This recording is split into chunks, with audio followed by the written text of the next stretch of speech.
I had never lost someone super close to me. I lost my grandmother, who was very close to me, but I feel like mentally I was prepared for that. She was 90 years old and had lived a beautiful life.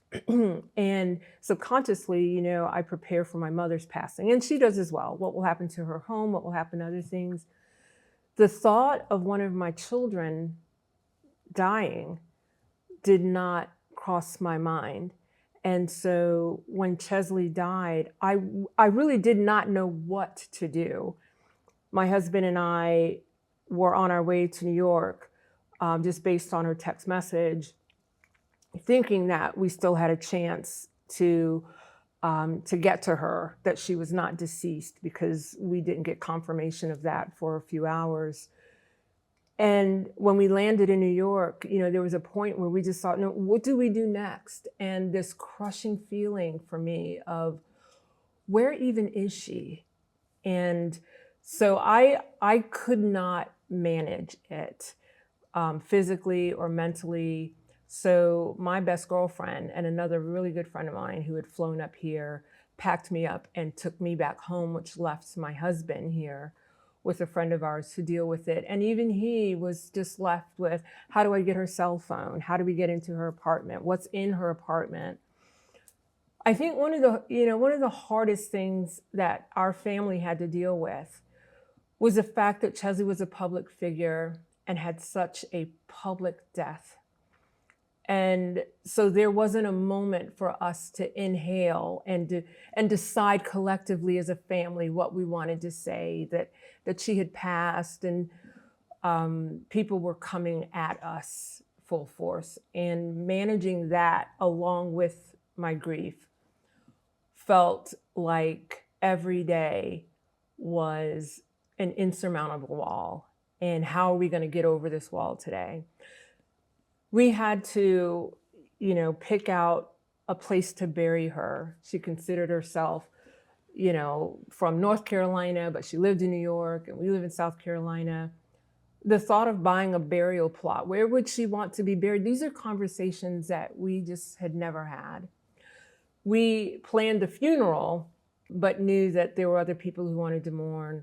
So the funeral we had was very private. As a matter of fact, it was from a guest list, and all the guests were notified, or the attendees were notified, and did not get the address of the actual funeral until that morning, because we did not want media involved. And so even after her funeral, we weren't done. There wasn't time for me to grieve, because we were then planning a celebration of life so that people who knew my daughter could mourn for her collectively. So we were planning both of those. And in the midst of that, we're thinking, we've got to get her stuff. You know, our landlord was ready for her to leave, or for her things to be removed. And I get it. For him, this is a business. So at that point, you know, we're drawing straws almost to see who in the family. I knew I was going, my husband was going, but who was going to come help us pack up her apartment. And that was almost unbearable. That must have been, I can imagine, because you walk into her apartment, and I'm sure that you attached meaning to a lonely sock because it belonged to her. How do you differentiate between what is meaningful enough to be kept as a token, or what is something that should be, you know, donated? I could not imagine having to do that. I wouldn't allow, I mean, they could throw out things that clearly were trash, but no, they had to take everything, every note, receipt, everything. I personally could not bring myself to pack up the pictures that she had everywhere, because so many of them just brought back memories. Even being in her apartment and seeing her things there and her not being there was very sobering. And so her little sister, I call her that affectionately, Kaylee, who was Miss Teen USA, came and packed the pictures for us. And I will never forget that. It was the kindest thing that she'd done. And so we packed her things up. We headed back to our home. Cheslie, before she became Miss USA, had an apartment in Uptown in Charlotte where she was practicing law. When she became Miss USA, she didn't need any of those things. They put her up in the winner's apartment, and she had a stylist and got new clothes and all these new things, moved into her apartment, got all new things. Well, there was a whole second storage unit filled with her things from her life up until she became Miss USA. And so there was a point at which we had to bring all of her things to our home and close out the storage units.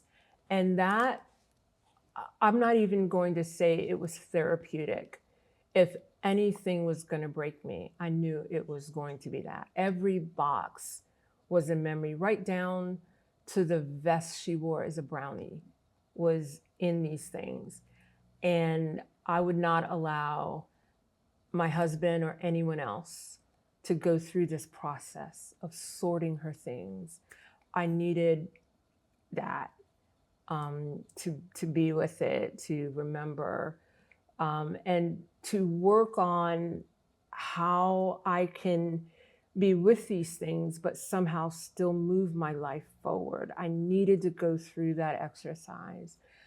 And so I did. I had bins everywhere and would just put all of her shirts in this bin and all of her sewing things. And until it was all done, we literally had to build a rack in our storage room to house all 30 some odd bins of her things. And I would not allow anyone to touch them.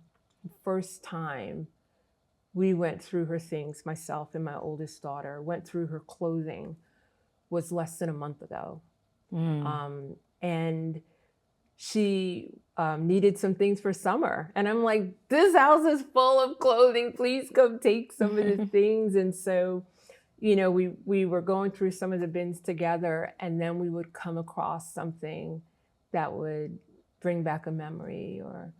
and you're better equipped to deal with it now, obviously. I am, because as we were going through these things, myself and my oldest daughter were just laughing and just honestly blown away by how one person could have so many clothes. What a healing process. But I didn't know what to do. I didn't have a death plan for her. Mine was probably loosely sketched. And after losing Cheslie and just that feeling of, am I doing, are these the songs that she would have wanted? My husband and I bought our burial plots. Of course, mine is right next to my daughter's and his is right next to me. But I told my children, who were all there when we were trying to figure out where to bury her, I don't want you guys to be here. I don't want you to be in your grief trying to figure out what mom would want. And so we just planned that through. Talking about death was no longer scary or taboo. And I told all of my children, you guys need to write it out, have it notarized, and put it away. God forbid I would lose another child, but at least I would know what you wanted, and I could do that for you.